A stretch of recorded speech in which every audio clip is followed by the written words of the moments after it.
Hello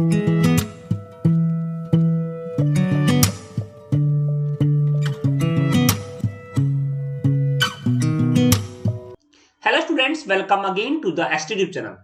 आज का जो हमारा टॉपिक है वो है राष्ट्रीय आंदोलन के संगठन से रिलेटेड। आज हम राष्ट्रीय आंदोलन से संगठन से रिलेटेड से जितने भी प्रश्न हैं इस वीडियो के अंदर आज हम करने वाले हैं। उनके साथ साथ आंसर भी करने वाले हैं। जितने भी इंपॉर्टेंट क्वेश्चन हैं जो आपके एग्जाम पॉइंट ऑफ व्यू से काफी इंपॉर्टेंट होने वाले हैं। आपको ये बता दें कि वैसे तो ये वीडियो जो है क्लास 8 से रिलेटेड है, जो चैप्टर 9 हमारे अतीत पार्ट 3 में से है, जो 1870 के दशक से 1947 तक के बारे में बताया गया है। लेकिन फिर भी इस चैप्टर के अंदर जितने भी हमने क्वेश्चंस किए हैं वो सभी क्वेश्चंस जो हैं क्लास 10th, क्लास 9th और इवन आपके कॉम्पिटिटिव एग्जाम्स के लिए भी काफी इंपॉर्टेंट होने वाले हैं।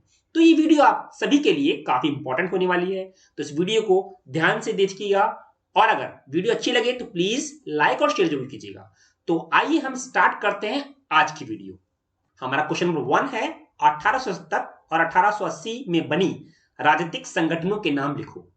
तो 1870-1880 के बीच बहुत सारे राजनीतिक संगठन बने थे, लेकिन उनमें से कुछ इंपॉर्टेंट जो महत्वपूर्ण राजनीतिक संगठन थे उनके नाम हमने यहां दिए हैं।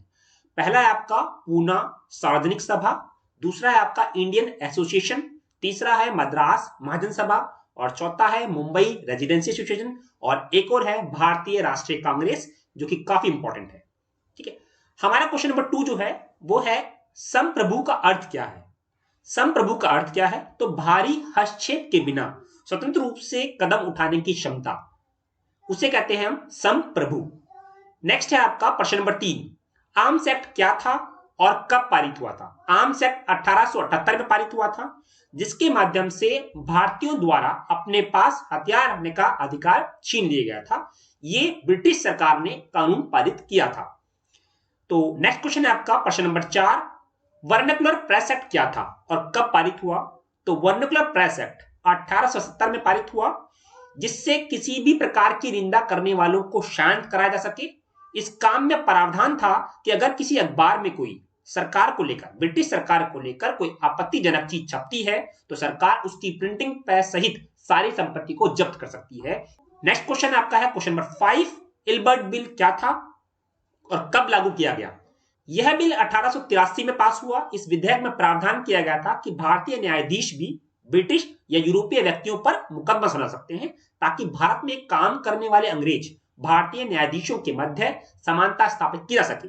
लेकिन अंग्रेजों ने इसका विरोध किया, क्योंकि उन्हें डर था कि कहीं ब्रिटिश सरकार के खिलाफ भारतीय न्यायाधीश कभी विरोध न करने लगे, इसलिए यह विधेयक वापस ले लिया गया। नेक्स्ट क्वेश्चन है आपका क्वेश्चन नंबर 6, जो कि काफी इंपॉर्टेंट है। आईएनसी की स्थापना कब और कैसे हुई। आपको बता दें कि आईएनसी की स्थापना 1885 में हुई थी, लेकिन भारत को 1880 से ही अखिल भारतीय संगठन की आवश्यकता महसूस होने लगी थी। इल्बर्ट बिल पास न होने से यह और ज्यादा जरूरी हो गया था और 1885 में 28 दिसंबर को इसके संस्थापक एओ ह्यूम, जो कि रिटायर्ड ब्रिटिश आईएएस ऑफिसर थे, उन्होंने और दादाभाई नौरोजी और दिनशा वाचा ने इनकी स्थापना की। नेक्स्ट हमने यहाँ पे कुछ इंपॉर्टेंट पॉइंट्स लिए हैं जो काफी इंपॉर्टेंट है आपके एग्जाम पॉइंट ऑफ व्यू से, कि पहली सभा जो आईएनसी की हुई थी वो मुंबई में हुई थी, जहां 72 प्रतिनिधि शामिल हुए थे, 72 डेलीगेट्स उसके अंदर शामिल हुए थे। तीसरा सत्र जो है वो मद्रास में हुआ था, और ये सत्र इंपॉर्टेंट इसलिए है क्योंकि पहली बार क्योंकि यहां पर मुस्लिम अध्यक्ष बने गए थे, जिनका नाम था बदरुद्दीन तैयब जी। नेक्स्ट है आपका चौथा सत्र भी इंपॉर्टेंट है, इलाहाबाद में हुआ था, जिसके पहले अध्यक्ष अंग्रेज बने, जिसका नाम था जॉर्ज यूल। नेक्स्ट आपका है 1896। वर्ष 1896 इंपॉर्टेंट इसलिए है क्योंकि ये सेशन कोलकाता में हुआ था। रविंद्रनाथ टैगोर ने पहली बार राष्ट्रीय गीत वंदे मातरम गाया था इस सेशन के अंदर। नेक्स्ट आपका वर्ष 1907, ये भी काफी इंपॉर्टेंट है। सूरत सेशन के अंदर, सूरत अधिवेशन के अंदर कांग्रेस का विभाजन हुआ था गरम दल और नरम दल में। नेक्स्ट आपका है वर्ष 1911। वर्ष 1911 इसलिए इंपॉर्टेंट है कि कोलकाता में ये सेशन हुआ था और पहली बार यहां पर जनगण मन गाया गया था। वर्ष 1916 की सभा भी इंपॉर्टेंट है, जो कि लखनऊ में हुई थी। कांग्रेस और मुस्लिम लीग के बीच एक पैक्ट हुआ था, एक समझौता हुआ था कि हम साथ मिलकर अंग्रेजों के खिलाफ, ब्रिटिश के खिलाफ लड़ेंगे। वर्ष 1917 भी काफी इंपॉर्टेंट है, यहां पहली बार महिला अध्यक्ष बनी थी जिनका नाम था एनी बेसेंट। वर्ष 1931 भी काफी इंपॉर्टेंट है, यहां पर पहली बार आईएनसी ने पूर्ण स्वराज की मांग उठाई थी। नेक्स्ट यहां पे हमने जो पॉइंट दिया है वो भी काफी इंपॉर्टेंट है आपके लिए कि बाल गंगाधर तिलक मराठी अखबार के संस्थापक थे। उनके अखबार का नाम केसरी था और उनका नारा था स्वतंत्रता मेरा जन्मसिद्ध अधिकार है और मैं इसे लेकर रहूंगा। ये सभी पॉइंट्स जो है आपके लिए काफी इंपॉर्टेंट है, इनसे आपके 1 मार्क्स या 2 मार्क्स क्वेश्चन जो है वो पूछे जा सकते हैं। नेक्स्ट आपका क्वेश्चन नंबर 7 है, बंगाल का विभाजन कब और किसने किया? तो आपको बता दें कि बंगाल का विभाजन 1905 में वायसराय कर्जन ने किया था। उनका मानना था कि प्रशासनिक की दृष्टि से बंगाल का बंटवारा किया जा रहा है ताकि बंगाल को प्रशासन के तरीके से ढंग से संभाला जा सके, क्योंकि बंगाल को इकट्ठा संभालना मुश्किल हो गया है, इसलिए बंगाल का विभाजन किया गया था। और बंगाल को जब बांटा गया था, दो भागों में बांटा गया था, पूर्वी बंगाल जो कि हिंदुओं का था और पश्चिम बंगाल जिसमें मुस्लिम समुदाय का था। नेक्स्ट आपका क्वेश्चन नंबर 8 है जो कि काफी इंपॉर्टेंट है, स्वदेशी आंदोलन कब शुरू हुआ? तो बंगाल का जब विभाजन हुआ 1905 के अंदर, उसके बाद भारतीय ब्रिटिश शासन का विरोध किया गया, जिसमें भारतीयों ने स्वदेशी उद्यम शिक्षा और भारतीय भाषा के प्रयोग को बढ़ावा दिया और दूसरा नाम इसी आंदोलन का नाम था वंदे मातरम आंदोलन। क्वेश्चन नंबर 9 है आपका, मुस्लिम लीग का गठन कब और क्यों हुआ? मुस्लिम लीग का गठन 1906 में हुआ।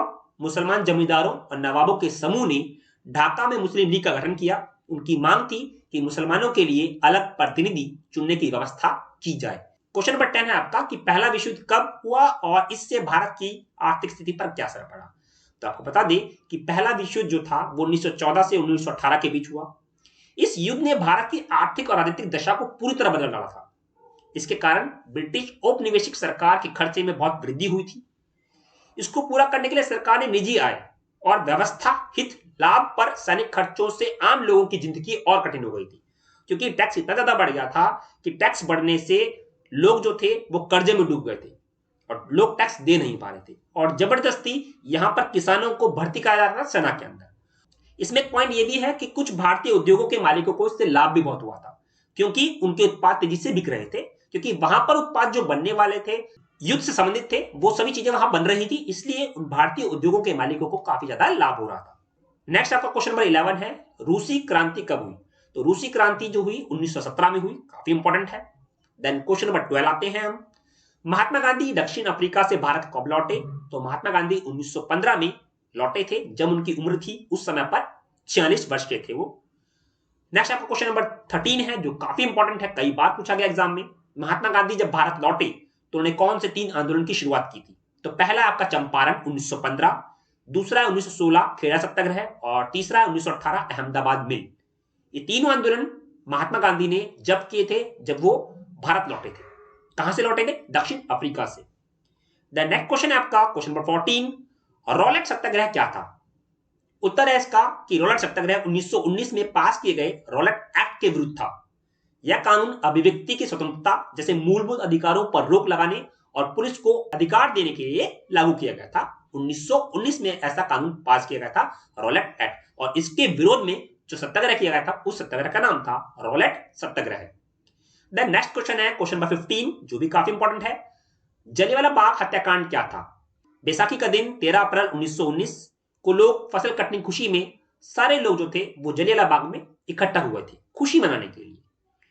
लेकिन वहां पर ब्रिटिश सरकार को शक लगा कि कुछ भारतीय उनके विरुद्ध जो है योजना बना रहे हैं, तो जनरल डायर ने गोली चलाने के लिए आदेश दे दिए और इसमें हजारों बेगुनाह लोग मारे गए। इस जनसंहार के कारण रविंद्रनाथ टैगोर ने अपनी नाइटहुड की उपाधि भी ब्रिटिश सरकार को लौटा दी थी और इसी कांड को जलियांवाला बाग हत्याकांड के नाम से जाना जाता है, जिसमें लगभग 20 से 25,000 लोगों ने अपनी जिंदगी गंवा दी थी।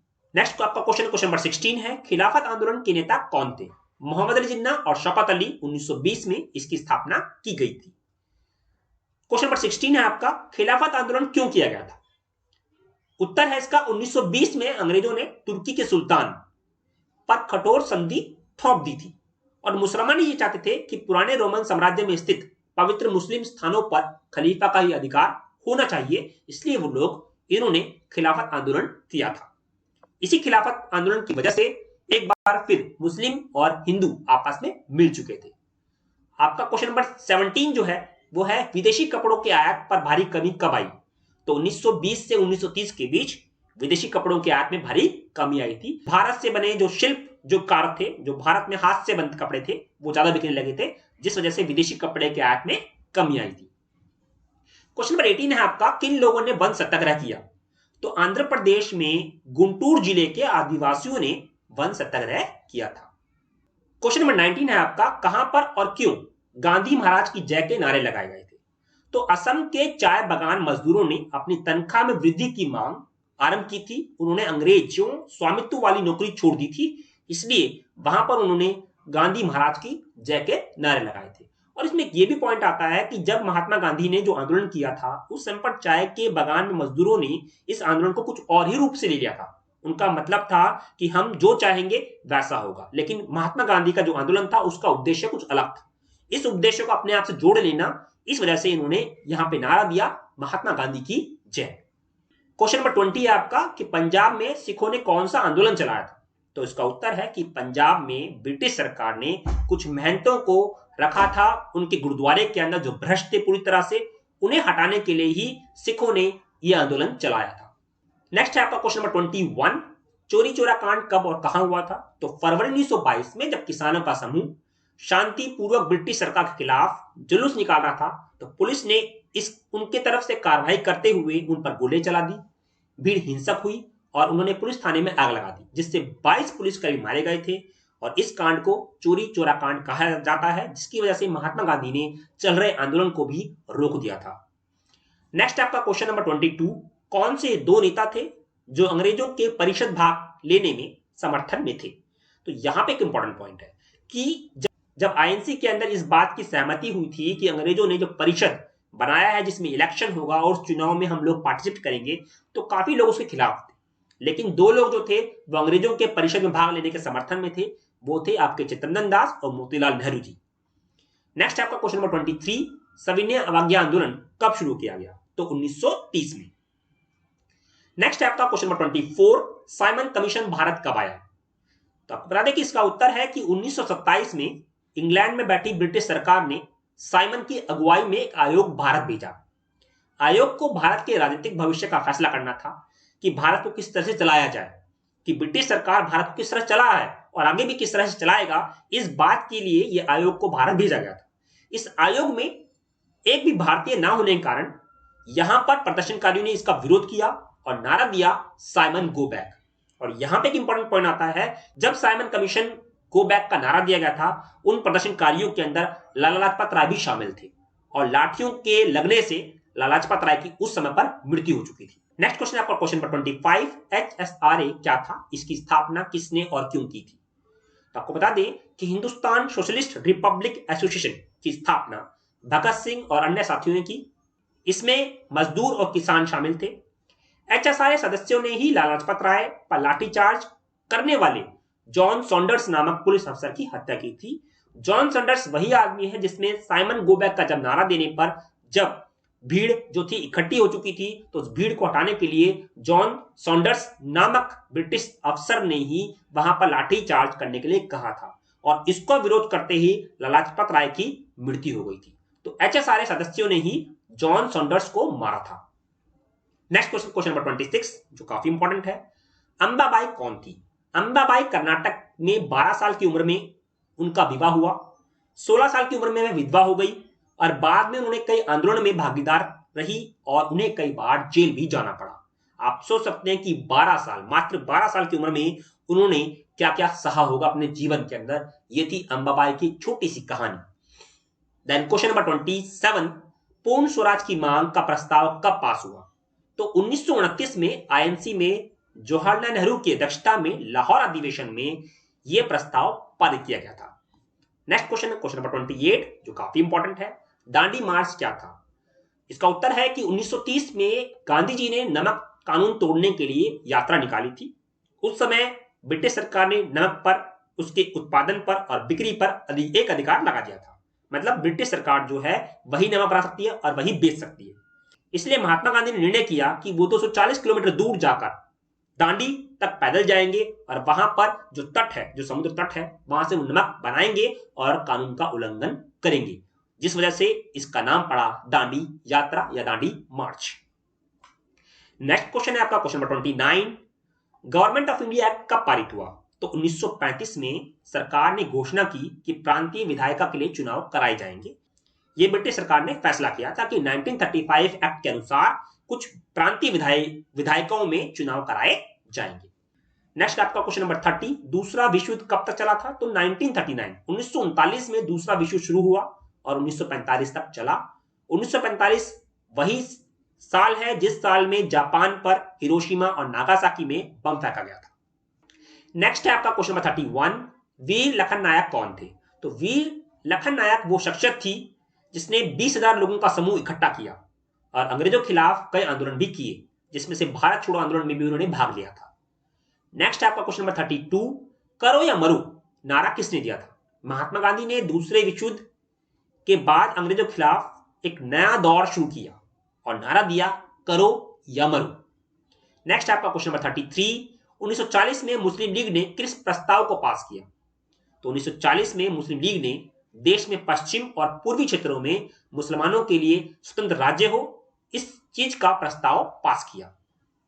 नेक्स्ट आपका क्वेश्चन नंबर 34। आजाद हिंद फौज का गठन किसने और क्यों किया? जनवरी 1941 में सुभाष चंद्र बोस ने कलकत्ता छोड़ दी और उसके बाद जर्मनी के रास्ते वो निकलकर कहां गए? जापान गए। वहां पर उन्होंने आजाद हिंद फौज का गठन किया, ठीक है। और उसके बाद वो इम्फाल और कोहिमा की ओर से भारत पर आक्रमण किया, परंतु वो इसमें सफल नहीं हो पाए और उनके सभी सदस्य कैद कर लिए गए ब्रिटिश के दौरान। नेक्स्ट है आपका क्वेश्चन नंबर 35। मौलाना आजाद कौन थे? तो मौलाना आजाद इस्लाम धर्म के विद्वान और सभी धर्मों के समर्थक थे। उन्होंने जिन्ना के दो राष्ट्र सिद्धांत के खिलाफ आवाज उठाई थी, क्योंकि जिन्ना का सिद्धांत था कि हमें जो भारत है उसको दो टुकड़े चाहिए, एक पाकिस्तान और एक हिंदुस्तान। इसलिए मौलाना आजाद जो थे वो जिन्ना के इस राष्ट्रवादी सिद्धांत के खिलाफ थे। Question number 36। सी राजगोपालाचारी कौन थे? सी राजगोपालाचारी सत्याग्रह के नेता थे। बाद में 1946 में बनी अंतरिम सरकार के सदस्य भी थे। स्वतंत्र भारत के पहले गवर्नर जनरल थे। उन्हें लोग राजा जी के नाम से भी पुकारते थे। नेक्स्ट आपका क्वेश्चन नंबर 37। सरदार पटेल कौन थे? सरदार पटेल आंदोलन में स्वतंत्रता सेनानी थे और 1931 में भी अध्यक्ष के पद पर भी रहे। बाद में राजशाही घरानों को भारत में शामिल करने के लिए उन्होंने बहुत महत्वपूर्ण भूमिका निभाई थी। नेक्स्ट आपका क्वेश्चन नंबर 38। प्रत्यक्ष कार्रवाई दिवस कब और क्यों मनाया गया? तो 16 अगस्त 1946 को यह दिवस मनाया गया क्योंकि 1946 में हुए चुनावों में सफलता मिली मुसलमानों को। मुस्लिम भी ये लगातार कोशिश कर रहे थे कि पाकिस्तान की मांग के लिए वो लगातार ब्रिटिश सरकार के मांग कर रहे थे कि हमें जो है अलग राज्य जो है अलग देश चाहिए। इस मांग का अध्ययन करने के लिए कैबिनेट मिशन भी भेजा गया था। नेक्स्ट है आपका क्वेश्चन नंबर 39। भारतीय स्वतंत्रता हमें किस दशा में मिली? तो इसका काफी एक दर्दनाक इसका हमारा समय था कि कई लोग मारे गए थे जब भारत आजाद हुआ था। महिलाओं पर असहनीय अत्याचार हुए, करोड़ों लोगों को अपना घर छोड़ना पड़ा। रातों रात जो अपने ही घर में रहते थे वो पराये हो गए, अपने ही रहने वाले घर में लोग बेगाने हो गए। उनको पता ही नहीं था कि हम भारत में रह रहे हैं या पाकिस्तान में रह रहे हैं। तो इस तरह से भारत और पाकिस्तान का विभाजन हुआ जो काफी दर्दनाक था। ये थे आपके क्वेश्चन नंबर 1 से लेकर क्वेश्चन नंबर 39। इससे बाहर कोई भी क्वेश्चन आपसे पूछा नहीं जाएगा, ये मैं आपसे वादा करता हूं। ये सभी क्वेश्चंस आपके एग्जाम पॉइंट ऑफ व्यू से काफी इंपॉर्टेंट है। इन्हीं क्वेश्चंस को थोड़ा हेर फेर बदल कर आपसे क्वेश्चन पूछा जाएगा, लेकिन आंसर आपका यही होगा। तो आपको ये वीडियो कैसी लगी प्लीज लाइक और शेयर जरूर कीजिएगा, और अभी तक जिन्होंने हमारे चैनल को सब्सक्राइब नहीं किया है प्लीज बेल नोटिफिकेशन जाकर बेल ऑन कर दीजिएगा, ताकि आने वाली वीडियो सबसे पहले आपको मिल पाए और आप वीडियो का आनंद ले सके, क्योंकि शिक्षा सबसे जरूरी है। आज के लिए इतना ही, धन्यवाद।